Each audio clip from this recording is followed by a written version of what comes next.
오늘 블랙 프라이데이를 맞아 쇼핑객들 일찌감치 쇼핑에 나서기 시작했습니다. 오프라인 매장을 찾는 손님들이 꾸준히 늘고 있어서 소매업체들은 특수를 기대하고 있습니다. 오늘 블랙 프라이데이부터 12월 2일 월요일 사이버 먼데이까지 1억 8,300만 명 이상이 1조 달러 이상을 쓸 것으로 예상돼 역대 최대 쇼핑 시즌이 될 전망입니다. 이런 가운데 블랙 프라이데이 쇼핑 시즌을 맞아 아마존 근로자들은 파업에 들어갔습니다. 이번 파업은 12월 2일 사이버 먼데이까지 이어집니다. 캘리포니아주 보건당국은 로팜에서 생산된 생우유에서 조류독감 바이러스가 또 검출됐다며 절대 섭취하지 말 것을 당부했습니다. 남가주에서 황각버섯 300만 달러어치를 유통시키려 했던 남성이 체포됐습니다. 수색 작업 중에 마약과 총규류도 함께 발견됐습니다. 몬테레이 파크의 버팔로 와일드 윙스 레스토랑 직원이 A형 간염에 감염된 것이 확인됐습니다. 11월 13일부터 22일 사이 해당 식당을 방문한 고객은 즉각 검사받을 게 권고됐습니다. 제임스 한 LA 한인 회장이 임기를 한 달 남기고 전격 사임했습니다. 로버트 한 신임 회장은 업무 공백은 없을 것이라고 밝혔습니다. 트럼프 2기에서 국경 차르로 지명된 탐 허먼이 남부 국경을 찾아 대규모 추방이 있을 것이라고 강조하고 취임일까지 기다리지 않겠다고 말했습니다. 트럼프 전 대통령이 재임에 성공한 이후에 팍스뉴스 시청자가 40% 이상 급증했습니다. 트럼프 당선인과 대립각을 세우던 세계무역기구의 은고지 사무총장이 연임을 확정했습니다. 최근 트럼프 차기 행정부 이 내각 지명자를 상대로 폭탄 위협이 이어진 가운데 복수의 민주당 의원 자택을 겨냥한 폭발물 설치 협박이 잇따르고 있습니다. 중국이 일부 미국산 수입품에 대한 추가 관세 부과 면제 기간을 내년 2월 말까지 늘린다고 밝혔습니다. 레바논의 친이란 무장정파 헤즈볼라가 이스라엘과의 임시휴전 이틀째 합의대로 레바논 남부에서 철수를 시작했습니다. 미중 양국의 전격적인 수감자 맞교환으로 석방된 중국인들은 방산 스파이 2명이 유력하다라고 거론되고 있습니다. 단독점 규제 칼날에 직면한 빅테크인 구글이 캐나다에서도 온라인 광고 시장 독점 혐의로 제소됐습니다. 토트넘의 손흥민 선수가 AS 로마와의 유로파리그 경기에서 선제골을 기록했습니다. 하지만 팀은 2대2로 무승부를 기록했습니다. 메이저리그 진출을 선언한 김혜성 선수가 오늘 미국에 도착합니다. 메이저리그 팀과 접촉하고 훈련을 병행할 예정입니다. 오늘 뉴욕 증시 상승 출발하고 있습니다. 원달러 환율은 1394.7원으로 마감했습니다. 남가주 오늘 대체로 흐리겠고 LA 한인타운 낮 최고 기온 75도로 예상됩니다. 이 시간 주요 뉴스는 하늘 위 호텔, 세계 최대 항공기 아시아나항공 A380에서 차별화된 서비스를 만나보세요. 고국까지 편안하고 안전하게 모시는 아시아나항공 제공입니다. 여러분 안녕하십니까? 김윤정입니다. 안녕하십니까? 유지승입니다. 2024년 11월 29일 금요일 라디오 솔모닝 뉴스 2부입니다. 살 게 아무것도 없는데 왠지 그래도 뭔가를 좀 사야 될 것 같은 분위기. 그런 날이죠. 오늘 블랙 프라이데이입니다. 잠시 KTL을 연결해 보겠습니다. Here in Commerce, the shopping for Black Friday is underway here at the Citadel Outlets. We're seeing some lines, but they're moving pretty quickly, and there are a lot of deals to be had. All the details coming up. 저희가 1시간 전에 이 시타델 상황 말씀해드렸죠. 보도해드린 바 있습니다. 줄이 굉장히 길어졌어요. 네. 뭐 예를 들어서 이해하기 쉽게 설명해드리자면 아까 한 100명 정도가 매장 밖에서 줄을 서고 있었다면 지금 한 500명 정도 수준? 예, 갑자기 줄이 좀 많이 늘었습니다. 이러면 살 거 없는데 더 조마조마하죠. 뭘 사야 되나? 뭘 사야 되나? 네, 살 게 없으신 분들 살까 말까 고민할 때는 사지 마라 라는 얘기도 있습니다. 네. 이번 블랙 프라이데이에 여러 매장들이 대목을 기대하고 있습니다. 연말 최대 쇼핑 시즌이 오늘 공식 개막되면서 온라인과 매장에서의 쇼핑 열기 벌써부터 시작됐습니다. 블랙 프라이데이라고 한정 짓고 도어버스터, 그러니까 오늘 아침 일찍부터 오는 선착순에게 판매되는 그런 것들이 아닌 이상 블랙 프라이데이 세일은 사실 일주일 내내 진행되어 왔었죠. 네. 블랙 프라이데이 세일 가격과 맞춰서 일주일 전부터 사실 쇼핑이 길어진 그런 상황입니다. 하지만 소비자들은 현명합니다. 더 많은 파격 할인을 찾아서 더 많이 지출하고 있어서 전미 소매연맹은 올 연말 대목 소매 매출도 크게 증가할 것으로 기대를 하고 있는데 또 반대되는 의견들도 있죠. 소매 매출이 크게 증가한 게 아니라 순이익을 봐야 된다. 왜냐하면 물건값이 비싸졌기 때문에 이익은 많이 남지 않는다. 이렇게 얘기하고 있는데 끝나보면 알 수 있겠죠. 갈수록 파격 할인, 폭탄 세일이 크게 앞당겨서 시작되고 분산되고 있는데 그래서 최근에는 25% 할인, 30% 할인 이런 데 소비자들 지갑 열지 않고 있습니다. 야, 블랙 프라이데이인데 최대 50% 정도는 해야 되는 거 아니야? 욕심이 큽니다. 전미 소매연맹은 블랙 프라이데이 1억 3,170만 명, 그리고 내일 토요일 6천만여 명, 그리고 사이버 먼데이 거의 7천만 명 정도를 비롯해서 이번 블랙 프라이데이부터 사이버 먼데이 쇼핑 기간 동안에 최대 2억만 명 이상이 쇼핑에 나설 것으로 추산을 하고 기대를 하고 있는 중입니다. 들으신 대로 최대의 쇼핑 시즌이 될 전망으로 알려져 있지만 인플레이션 때문에 보다 신중해진 소비자들과 또 이들의 지갑을 열려는 기업들 사이에는 치열한 심리전도 펼쳐지고 있다고 알려지고 있습니다. YTN의 보도입니다.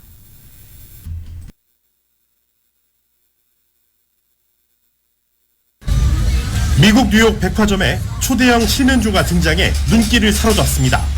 쇼핑객들은 벌써 들뜬 표정입니다. We're gonna hit some Times Square stores and get some gifts for family and friends. So. Yeah, some necklaces are really nice. Maybe a watch or a purse for my wife. 업체 대부분이 할인 행사를 진행하는 미국 추수감사절은 올해 사상 최고 기록을 경신할 전망입니다. 미 소매업체 연합 조사 결과 추수감사절부터 다음 달 2일까지 1억 8,300만 명 이상이 쇼핑에 1조 달러를 쓸 계획인 것으로 집계됐습니다. 여행업계는 블랙 프라이데이 직후 첫 월요일인 사이버 먼데이 다음 날에는 더 할인된 상품들로 분위기를 이어갈 예정입니다.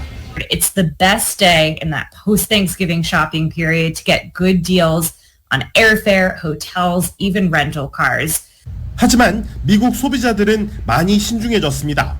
식료품 등 생필품 할인점 매출은 늘었지만 의류 등 선택적 소비재 판매점은 고전하는 게 대표적인 사례입니다.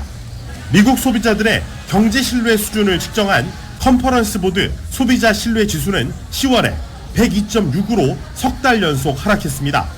체감 물가가 높은 상황에서 경제 전망은 물론 소비에도 조심스러워진 것으로 풀이됩니다. 이번 주 추수감사절과 그 다음 날인 블랙 프라이데이 기간에는 쇼핑객들의 지갑을 열려는 미국 소매업체들과 부쩍 신중해진 미국 소비자들 간의 그 어느 때보다 치열해진 심리전이 전개될 예정입니다. 뉴욕에서 YTN 이승윤입니다. This year, you guys have been coming or about the same?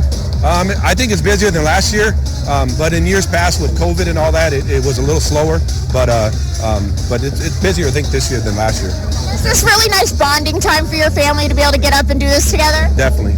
We have a good time. We eat breakfast and make a day of it. I love that. And then how was your holiday, Thanksgiving? What did you guys do? Great. We went to 네, my 역시 brother's and then went to my 계속 wife's sister's house. KTL에서는 지금 블랙 프라이데이 모습을 보여주고 있는 상황입니다. 역시 인기 있는 매장들 있잖아요. 인기 있는 매장에는 여전히 줄이 길게 들어서 있습니다. 지금 인터뷰하고 있는 쇼핑객도 지난해보다 사람이 많아진 것 같다라고 이야기를 하고 있습니다. 오늘 대목입니다. 네, 온라인, 오프라인 이 기회 놓치면 안 되죠. 그런데 이걸 기다려왔나요? 아마존 근로자들이 오늘부터 사이버 먼데이까지 파업에 들어갑니다. 이은 기자가 로컬 소식 전해드립니다. 아마존 근로자들이 연중 가장 분주한 쇼핑 대목인 올 블랙 프라이데이부터 사이버 먼데이까지 파업에 들어갑니다. 열악한 근무 환경 개선을 요구하며 미국을 비롯해 20개국에서 파업에 들어간다는 계획입니다. UNI 글로벌 노동조합의 주도로 진행되는 파업은 5년째로 이들은 아마존이 직원들의 노동력을 착취하고 환경 파괴 그리고 민주주의를 훼손하는 데 책임을 져야 한다는 슬로건을 내세우고 있습니다. 노조 측은 아마존이 수천만 달러를 투입해 노조의 움직임에 회방을 놓고 있지만 파업은 진행될 것이라며 아마존 근로자들이 공정하게 대우를 받고 이들의 기본적인 권리를 보장하는 것이 목적이라고 밝혔습니다. 해당 파업은 미주를 비롯해 독일, 영국, 일본, 그리고 브라질 내 주요 도시에서 벌어집니다.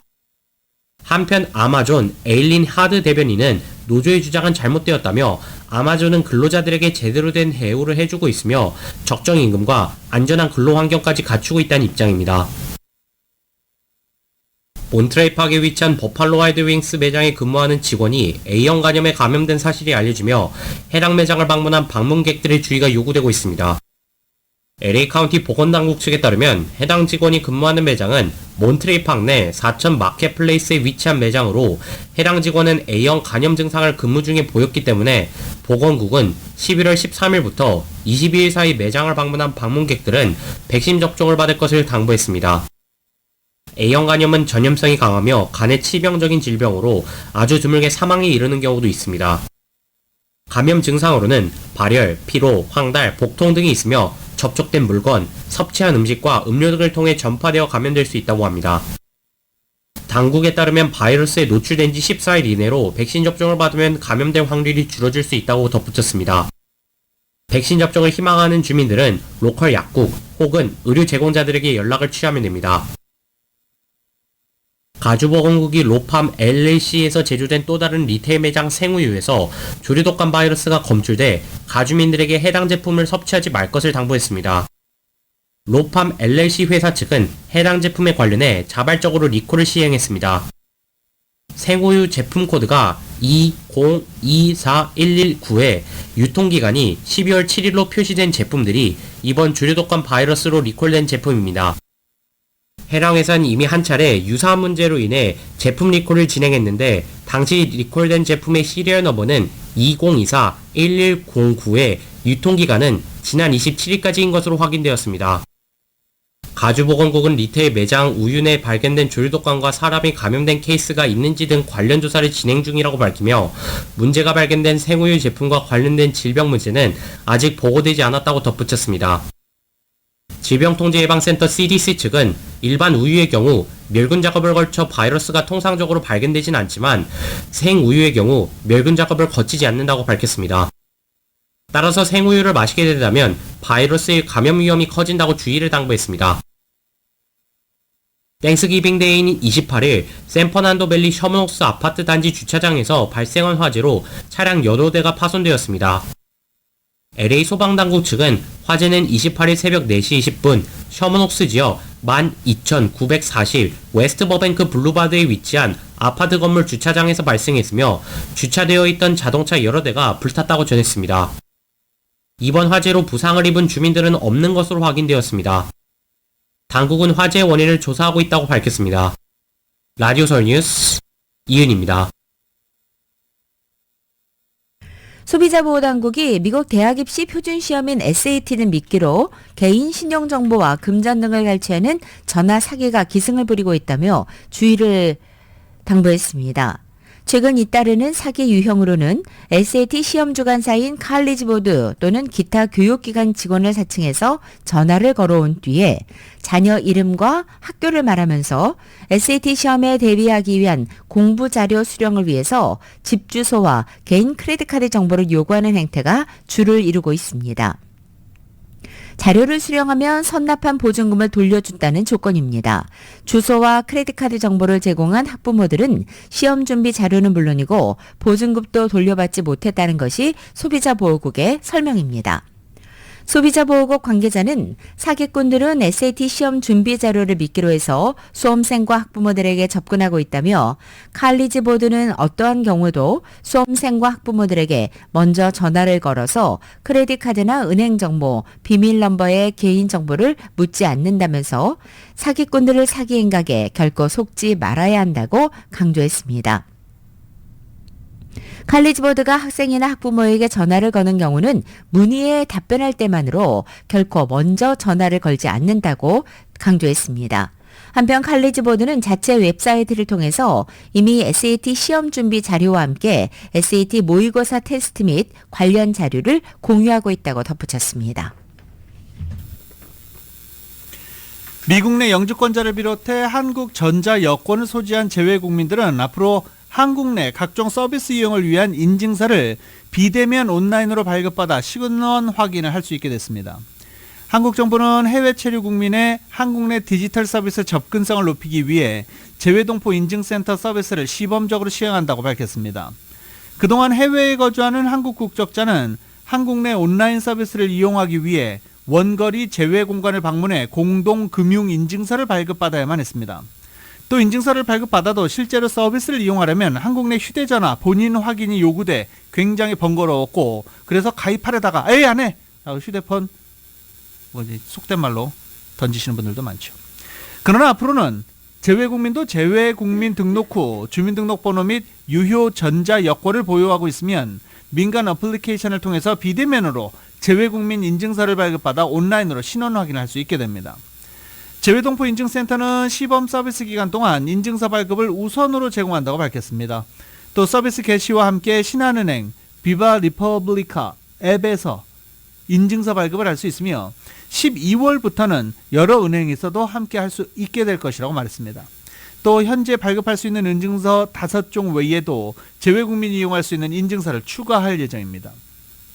아울러 내년 재외동포 인증센터 정식 서비스 개시에 맞춰 재외국민 인증서를 통해 전자정부 서비스, 전자금융 서비스, 비대면 의료 서비스, 온라인 교육 서비스, 온라인 쇼핑 등 각종 온라인 서비스를 이용할 수 있도록 서비스를 개방하는 안도 추진 중입니다.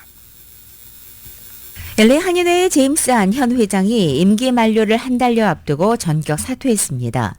한인회 측은 일신상의 사정이라고 밝혔지만 임기가 곧 끝나는 상황에서 갑자기 사임을 한 터라 일각에서는 특별한 배경이 있는 것 아니냐는 의문이 제기되고 있습니다.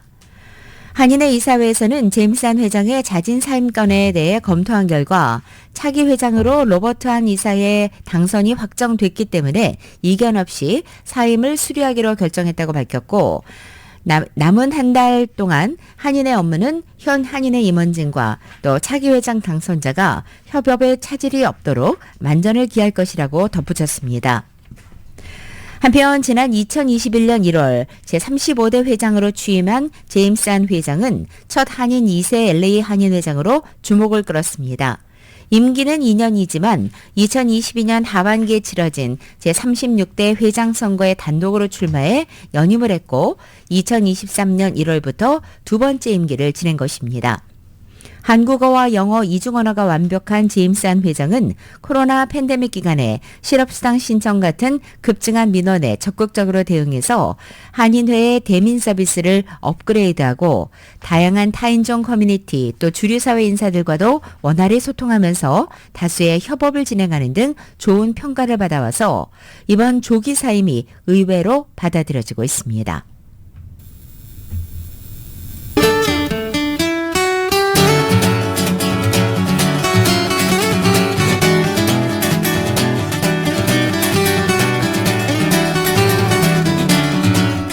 (11월 29일) 금요일 남가주의 날씨입니다. 블랙 프라이데이인 오늘 남가주지요. 구름 낀 흐린 날씨에 낮 기온은 각 지역에 따라 어제와 같거나 어제보다 3도가량 높아져 역시 평균 기온을 웃돌겠습니다. 토요일인 내일도 대체로 흐리고 포근한 날씨 이어집니다. 그리고 일요일에는 구름 거친 맑은 하늘이 드러나겠고 포근한 낮 기온도 이어집니다. 이렇게 평균 기온을 웃도는 포근한 날씨는 이번 주말을 지나 다음 주 중까지도 남가주에 당분간 계속될 전망입니다. LA 한인타운의 오늘 낮 최고 기온 75도, 밤 최저 기온은 53도, 오렌지 카운티 지역은 76도, 51도, 밸리와 일란드 엠파이어 지역 77도, 51도, 해안 지역은 74도, 51도로 예상됩니다. 한국은 오늘 전국이 대체로 흐리고 서울의 오늘 아침 최저 기온이 32도, 낮 최고 기온은 48도로 예상됩니다. 추수감사절 잘 보내고 계십니까? 네, 오늘 또 블랙 프라이데이 쇼핑하려고 일찌감치 나서신 분들도 많으시죠. 어제 추수감사절을 맞아 바이든 대통령 그리고 트럼프 대통령 당선인 둘 다 인사말을 남겼습니다. 그런데 분위기가 너무 다르죠. 트럼프 당선인은 우리나라를 파괴하려고 그토록 노력하고서도 처참하게 실패했고 항상 실패할 극좌 미추광이들을 포함한 모두에게 추수감사절을 축하한다 이렇게 밝혔습니다. 바이든 대통령은 미국은 지구에서 가장 위대한 국가이고 감사해야 할 게 너무 많다. 우리를 통합하는 모든 것을 기념하길 바란다. 이렇게 따뜻한 추수감사절 메시지를 남겼습니다.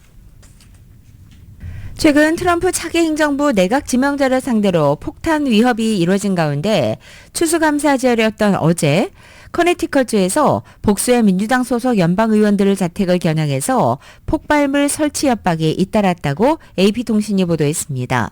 다행히 실제 폭발물 발견으로 이어지지는 않았지만 트럼프 2기 행정부 강요 지명자를 상대로 한 폭탄 협박이 민주당 소속 연방 의원을 상대로 번지고 있는 양상입니다. 커네티컷주는 민주당 우세 지역으로 하원의원 5명과 상원의원 2명 등 연방의원 7명 모두 민주당 소속이고 커네티컷주 연방의원 7명 가운데 5명이 바로 어제 추수감사절에 폭탄 위협을 받은 것입니다. 위협 신고가 접수되자마자 지역 경찰 등이 신속하게 출동해서 자택을 수색했지만 실제 폭발물이 설치된 증거는 발견되지 않았습니다. 민주당 소속 연방 의원들을 상대로 한 어제 잇단 폭탄 위협은 트럼프 대통령 당선인의 2기 행정부 강요 지명자를 겨냥한 폭탄 협박 사실이 알려진 지 하루 만에 나왔습니다. 트럼프 당선인 인스팀의 캐롤라인 레빗 대변인은 전날 성명에서 지난 26일 밤과 오늘 아침 트럼프 대통령의 강요 지명자와 행정부 고위직 임명자 가운데 몇 명이 자신의 생명과 또 함께 사는 사람들을 겨냥한 폭력적이고도 미국인답지 않은 위협의 표적일 듯다라고 밝힌 바 있습니다. 대통령직 인수팀은 피해자를 특정하지는 않았지만 CNN 방송은 현재까지 파악된 당사자는 피트 헤그세스 국방장관 내정자와 존 레클리프 중앙정보국 CIA 국장 내정자, 또 유엔 주재 대사로 지명된 앨리스 스터파닉 하원의원과 노동장관으로 내정된 로리 차비스 디레모 하원의원, 스캇 터너 주택도시개발부 장관 내정자, 브룩 롤린스 농림부 장관 지명자와 리 첼딘 환경보호청 청장 내정자 등 모두 7명이라고 보도했습니다. 내년 1월 20일 출범하는 트럼프 2기 행정부 강요 지명자 중 유색인종은 3명으로 파악됐습니다. 트럼프 당선인이 발표한 새 내각 강요 지명 결과에 따르면 흑인인 스캇 터너 주택도시개발부 장관 지명자, 히스패닉인 마코 루비오 국무장관 지명자와 로리 차베스 디레머 노동장관 지명자 3명이 백인이 아닌 고위 인사입니다. 현재까지 발표된 강요 지명자 15명 중 20%가 유색인종인 것으로 집계돼 대략 40%에 이르는 미국 내 유색인종 인구 비율에는 미치지 못합니다. 또 트럼프 1기 내각의 유색인종 비율과 16%와는 비슷합니다. 강요의 거의 절반이 유색인종이었던 바이든 행정부와는 큰 차이를 보이고 있습니다. 강요 지명자 가운데 동양계는 한 명도 없습니다. 트럼프 당선인의 장남인 도널드 트럼프 주니어가 내년 1월 20일에 출범하는 행정부에 합류하지는 않지만 인선 등에 큰 영향력을 행사하면서 막후 실세로 부상하고 있습니다. 어제 뉴욕타임즈에 따르면 트럼프 주니어는 당선인 자녀 중에 그 누구보다 당선인 곁에 가까이 머물며 문지기 역할을 하고 있다는 것입니다. 부친이 말하라고 자택에서 행정부 인선에 집중한 최근 몇 주 동안 행정부에서 자리를 맡으려는 공직 후보자들의 충성심을 검증하는 역할을 한 것입니다. 트럼프 당선인이 후보의 외모와 메시지 전달력에 신경을 쓰는 동안 트럼프 주니어는 후보들이 하는 말이 진심인지 또 그들이 마가 질서에 위협이 되는지 확인하는 데 집중했다고 뉴욕타임즈는 설명했습니다. 트럼프의 선거 구호인 미국을 다시 위대하게를 의미하는 마가는 트럼프를 따르는 공화당 강성 지지층을 지칭합니다. 미국 우선주의와 보호무역, 반이민 같은 트럼프의 철학을 실현하려는 정치 운동이기도 합니다. 뉴욕타임즈는 후보들이 트럼프 주니어의 지지를 받으려면 당선인의 정책 관점을 공유할 뿐만 아니라 가장 중요한 순혈 시험을 통과해야 한다고 보도했습니다. 어제 트럼프 당선인의 플로리다주 마로라고 저택에서 추수감사절 파티가 열렸습니다. 오른쪽에 앉아있던 일론 머스크 CEO에게 이 노래가 나오자 함께 춤을 출 것을 툭툭 어깨를 치면서 사인을 줬더니 둘이 함께 또 이 노래에 맞춰 춤을 췄어요. 현장은 열광의 도가니가 됐습니다. 어떤 노래였을까요? It's fun to stay at the YMCA. It's fun to stay at the YMCA. They have everything for your mental joy. 트럼프 당선인이 왼쪽에 자신의 아들이 있었는데 막내 아들 베런이 있었는데 오른쪽에 앉아있던 일론 머스크와 함께 춤을 추는 모습에 베런이 좀 뻘쭘해졌다 뭐 이런 기사들도 나오기도 하고 있습니다. 아무튼 이 YMCA 노래 트럼프 덕분에 역주행하고 있습니다. 이 유명한 춤이 트럼프 당선인이 선거 캠페인 할 때마다 배경음악으로 쓰이면서 YMCA가 다시 대중적인 인기를 얻기 시작한 것입니다. 지금 노래를 부르고 있는 YMCA 빌리지 피플입니다. 1978년에 발매한 이 곡은 빌보드 댄스 일렉트로닉 차트에서 15위에 이른 데 이어서 이달 셋째 주 처음으로 같은 차트 정상에 오르기도 했습니다. 이 YMCA 노래 나온 지가 지금 78년이니까 몇 년입니까? 40년이 넘었네요.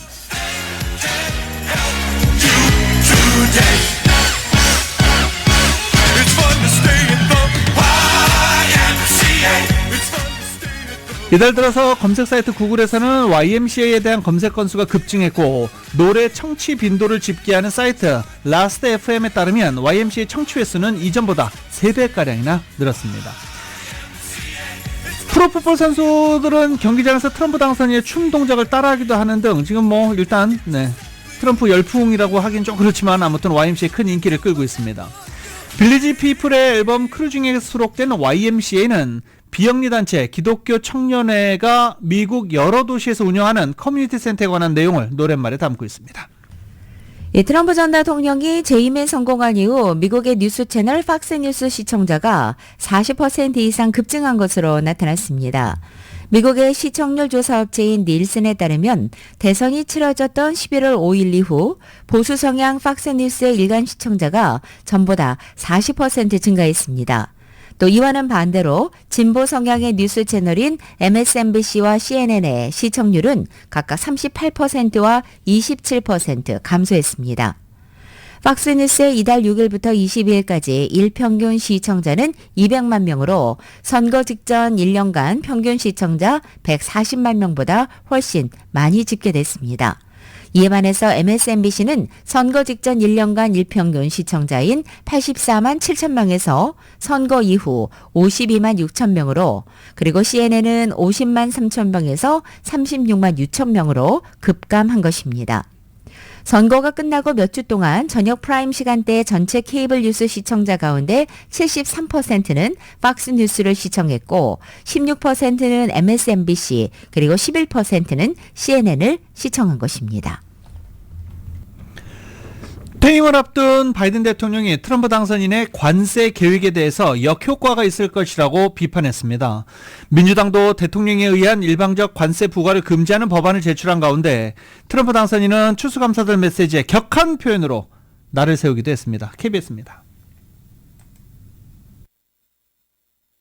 바이든 미국 대통령은 트럼프 당선인이 캐나다와 멕시코의 관세 폭탄을 예고한 데 대해 반대 입장을 분명히 했습니다. 역효과가 있을 거라며 재고해야 한다는 겁니다. 특히 미국은 태평양과 대서양, 그리고 두 동맹인 캐나다와 멕시코에 둘러싸여 있는 특이한 상황에 처해 있다며 그런 관계들을 망치기 시작해선 안 된다고 주장했습니다.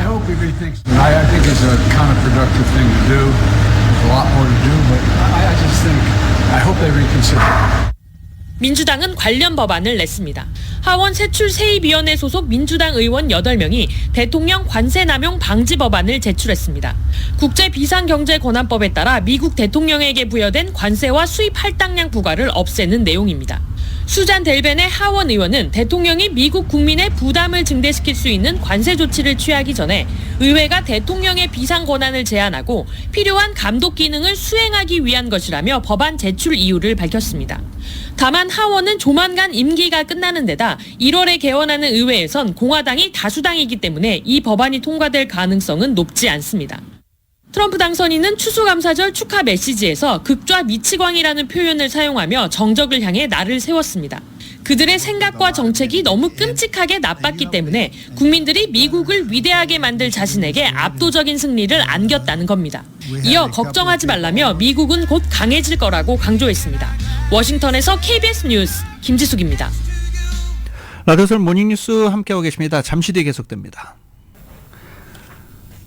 라디오솔 모닝뉴스 함께하고 계십니다. 중국이 일부 미국산 수입품에 대한 추가 관세 부과 면제 기간을 내년 2월 말까지 늘린다고 밝혔습니다.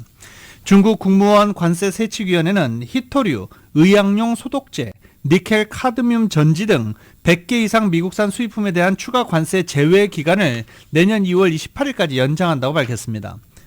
2018년 트럼프 1기 행정부 당시 미국이 무역법 301조를 근거로 중국산 수입품에 25% 관세를 부과하자 중국은 보복 차원에서 미국산 수입품에 대해 추가 관세를 매기면서 일부 품목은 예외로 뒀었습니다. 이번 조치로 이들 품목에 대한 추가 관세 부과 제외 기간이 3개월 더 연장된 것입니다. 미국의 석유업계가 트럼프 대통령 당선자를 상대로 니콜라스 마두로 베네수엘라 대통령과 거래를 하라는 로비를 벌이고 있다고 월스트리트저널이 어제 보도했습니다. 대선 결과 조작을 이유로 마두로 대통령을 강하게 압박했던 트럼프 1기 당시 정책을 포기하고 베네수엘라 출신의 이민자를 줄이면서 값싼 석유를 들여올 수 있는 거래를 하라는 것입니다. 월스트리트저널 보도에 따르면 이 같은 로비는 트럼프 당선인의 자택을 자주 드나드는 에너지 재벌이자 공화당 큰손 기부자 해리 서전트 3세 같은 석유업계 사업가들과 채권 투자자들이 펼치고 있다는 것입니다.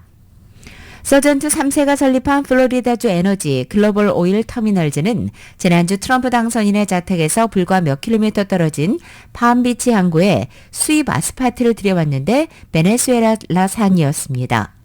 트럼프 1기 행정부가 베네수엘라에 석유 제재를 가한 이후 처음으로 베네수엘라산 아스팔트가 수입된 것입니다.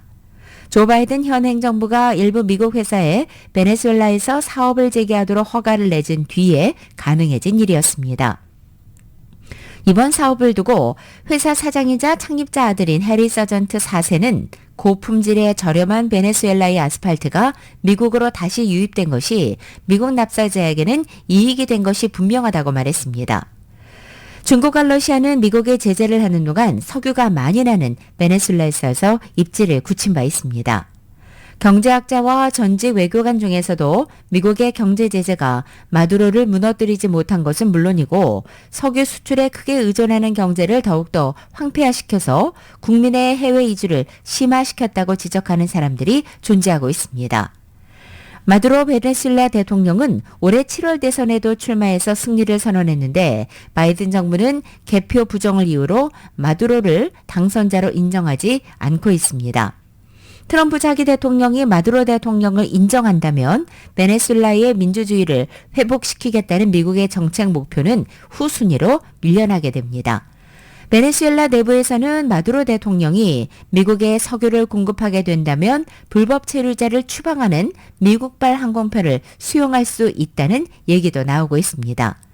강제 추방 항공편은 마두로 정권과 바이든 행정부 사이에 협상이 이루어지다가 결렬됐는데 성사된다면 불법 이민자를 추방하겠다는 트럼프 당선인의 주요 정책 목표 달성에도 도움이 될 것으로 보입니다. 트럼프 당선인과 대립각을 세우던 세계무역기구 WTO 사무총장이 연임을 확정했습니다. WTO는 차기 사무총장 선출을 위한 특별회의를 연 뒤 성명을 통해 회원국 합의로 응고지 오콘조이웨알라 현 사무총장의 연임을 결정했다고 밝혔습니다. 나이지리아 태생인 오콘조이웨알라는 2021년 3월 여성이자 아프리카 출신 최초로 WTO 수장 자리에 올랐습니다. 공식 임기는 그해 8월부터 시작됐습니다.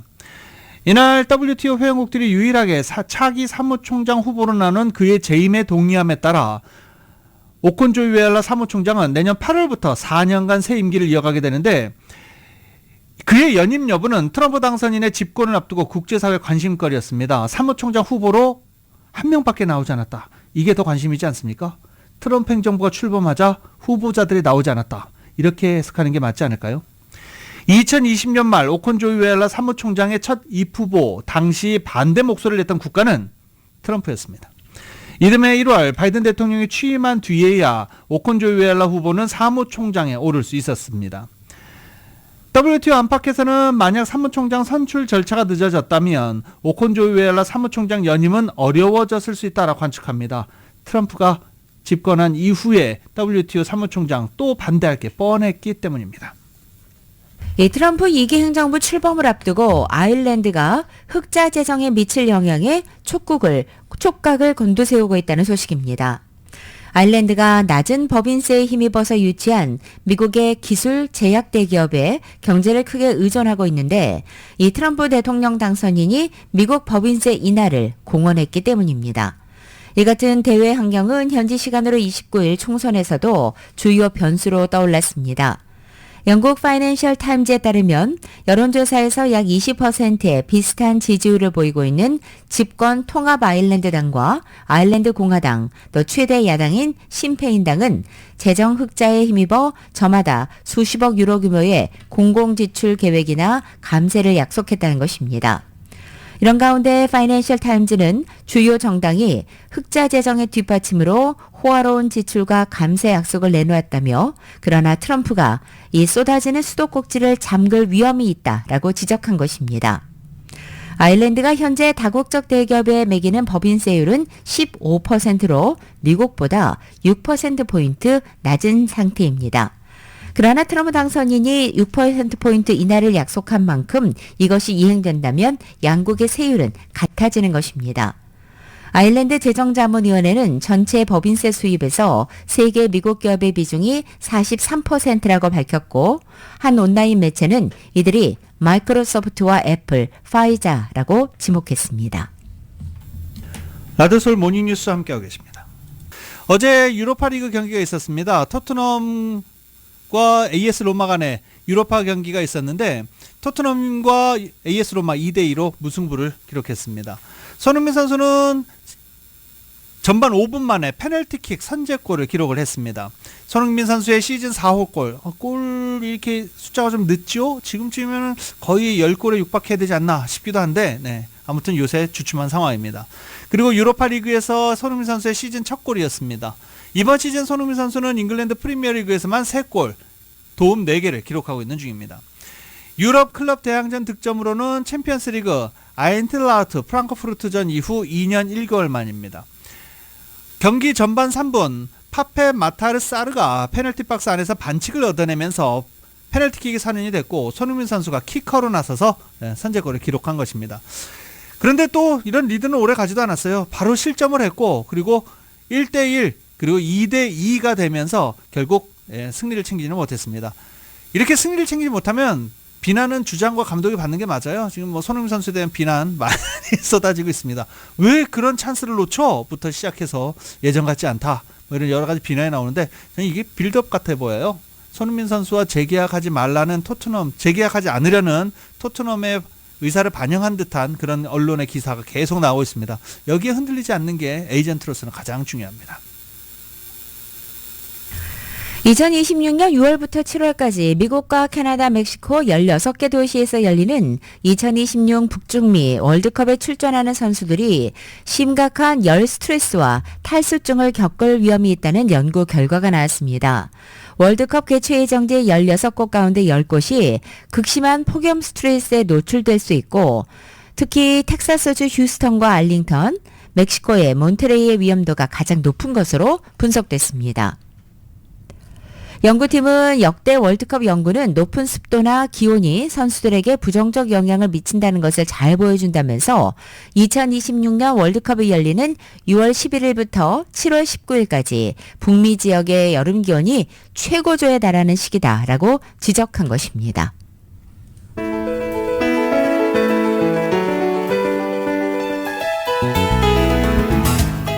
2024년 11월 29일 금요일에 전해드린 라드솔 모닝뉴스 여기서 마치겠습니다. 추수감사절 연휴 그리고 주말 행복하게 잘 보내시기 바랍니다.